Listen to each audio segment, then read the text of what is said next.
Assalamualaikum warahmatullahi wabarakatuh. Selamat pagi semua. Nah, hari ini kita bertemu lagi nih di pertemuan ke-15 untuk melanjutkan materi di bab kedua, yaitu tentang pesawat sederhana. Kita langsung bahas saja ya.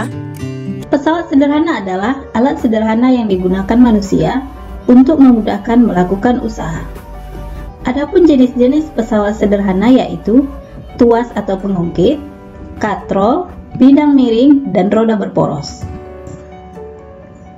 Sistem kerja tuas ada 3 bagian, yaitu titik tumpu, yaitu tempat tumpuan bagi pengungkit. Sedangkan titik beban, yaitu tempat meletakkan atau menempatkan beban yang hendak diangkat atau dipindahkan. Dan yang ketiga, titik kuasa, ialah titik di mana gaya kuasa diberikan. Sedangkan jarak antara titik tumpu dan titik beban dinamakan lengan beban. Jarak antara titik tumpu dengan kuasa dinamakan lengan kuasa. Berdasarkan letak titik tumpu, titik beban, dan titik kuasa, ada 3 jenis tuas, yaitu tuas jenis pertama, tuas jenis kedua, dan tuas jenis ketiga. Tuas jenis pertama, jika titik tumpunya berada di antara titik beban dan titik kuasa. Contoh dari tuas jenis pertama yaitu gunting, tang, jungkat-jungkit, dan lain-lain. Kita perhatikan, titik tumpunya berada di tengah dan kuasa berada di sebelah, beban juga berada di sebelahnya. Jadi titik tumpu berada di antara titik beban dan titik kuasa. Untuk tuas jenis kedua, titik bebannya berada di antara titik tumpu dan titik kuasa. Adapun contoh dari tuas jenis kedua yaitu gerobak beroda 1, pemotong kertas, pemecah kemiri, pembuka tutup botol, dan lain-lain. Kita perhatikan beban berada di tengah di antara titik tumpu dan titik kuasa. Tuas jenis ketiga itu berarti titik kuasanya berada di antara titik tumpu dan beban, kuasa yang berada di tengah. Contoh pada stapler, kuasanya di tengah di antara beban dan titik. Pinset juga seperti itu. Kita masuk kepada keuntungan mekanik pada tuas. Adapun rumusnya, KM sama dengan W per F atau KM sama dengan LK per LB. Jadi kalau kita buat persamaannya, W dikali LB sama dengan F dikali LK. W itu beban dengan satuan Newton, F itu gaya kuasa dengan satuan Newton, LB itu lengan beban, LK panjang lengan kuasa itu satuannya meter atau cm. KM adalah keuntungan mekanis. Nah, untuk lebih memahaminya, kita masuk pada contoh soal. Sebuah batu beratnya 200 Newton diangkat dengan tuas yang panjang lengan kuasanya 1 meter dan lengan bebannya 40 cm. Hitunglah besar gaya kuasa dan keuntungan mekanisnya. Oke, kita jawab. W-nya 200 Newton, LK-nya 1 meter, lengan bebannya 40 cm. Nah, untuk lebih mudahnya saya ubah saja meter ke cm. Jadi 1 meter 100 cm. Oke, jadi apa yang ditanya? Hitunglah besar gaya kuasa F-nya dan keuntungan mekanisnya KM. Oke, kita jawab. Kita masukkan rumus persamaannya. W kali LB sama dengan F kali LK. Maka F sama dengan 8000 dibagi 100, kita dapat 80 F. Nah, untuk yang kedua KM-nya. KM-nya itu bisa kita pakai W per F atau LK per LB. LK-nya 100, LB-nya 40. Jadi 2,5. Sekarang masuk ke jenis pesawat sederhana yang kedua, yaitu katrol. Katrol adalah sebuah roda yang di sekelilingnya diberi tali dan dipakai untuk mempermudah pekerjaan manusia. Ada 3 jenis katrol. Yang pertama, katrol tetap, kemudian katrol bergerak, dan yang ketiga, katrol majemuk.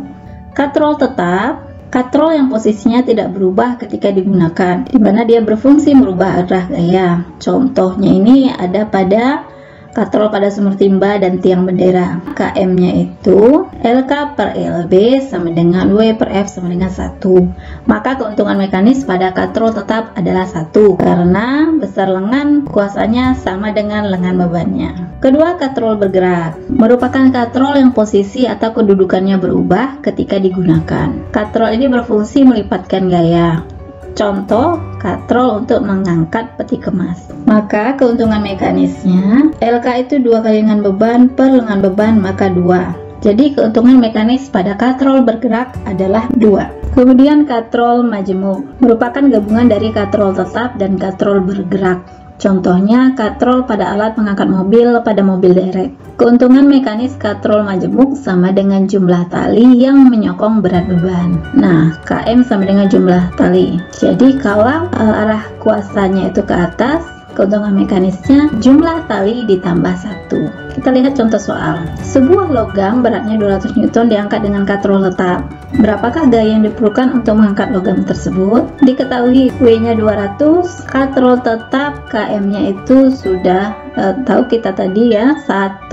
Maka kita tinggal mencari F-nya. KM sama dengan W per F. Kita masukkan angkanya 1, W-nya 200 Newton, maka F sama dengan 200 dibagi 1 sama dengan 200. Pesawat sederhana selanjutnya adalah bidang miring. Merupakan bidang datar yang diletakkan miring atau membentuk sudut tertentu untuk mempermudah usaha dalam menaikkan suatu benda ke suatu ketinggian. Contoh dari bidang miring itu tangga, skru, pisau, jalan berkelok. Keuntungan mekanis dari bidang miring, kita lihat rumus KM sama dengan W per F, dikit S per H. Jadi kalau kita buat persamaannya, W dikali H sama dengan F dikali S. Dengan F itu gaya kuasa, W itu berat beban, S panjang bidang miring, H itu tinggi bidang miring. Kita langsung aplikasikan ke contoh soalnya. Oke, berapa F dan KM-nya? F dan KM-nya, kuasa dan keuntungan mekanisnya. Kita buat dulu yang diketahuinya. Diketahui di sini W-nya 500 N, S-nya mana? S ini panjangnya ya. S-nya 10 meter, H-nya itu ini. H tinggi 2 meter. Yang ditanya F dan KM. So, kita jawab, kita masukkan persamaannya W kali H sama dengan F dikali S. Kita masukkan angkanya 500 kali 2 sama dengan F kali 10. Maka F sama dengan 1000 dibagi 10 sama dengan 100 N. Nah, kita cari sekarang KM-nya. KM-nya tadi bisa W per F atau S per H. Kita pakai S per H. S-nya 10, hanya 2. Maka keuntungan mekanisnya adalah 5. Jenis pesawat sederhana yang keempat adalah roda berporos. Roda berporos merupakan roda berputar yang dihubungkan dengan sebuah poros yang dapat berputar bersama-sama, yang berfungsi memperbesar kecepatan dan gaya. Roda berporos pada sepeda motor, pada sepeda, juga pada kursi roda. Nah, sekarang kita masuk kepada keuntungan mekanisnya. Rumusnya KM sama dengan R besar per R atau G2 per G1. Dengan G1 itu jumlah gigi pada roda pertama atau porosnya, G2 itu jumlah gigi pada roda kedua. R besar itu jari-jari gear besar atau jari-jari roda, sedangkan R kecil itu jari-jari poros. Kita lihat contoh soal. Sebuah roda berporos diketahui jari-jari rodanya 0,5 M, sedangkan jari-jari porosnya 20 cm. Berapa keuntungan mekanis roda tersebut? Kita cari.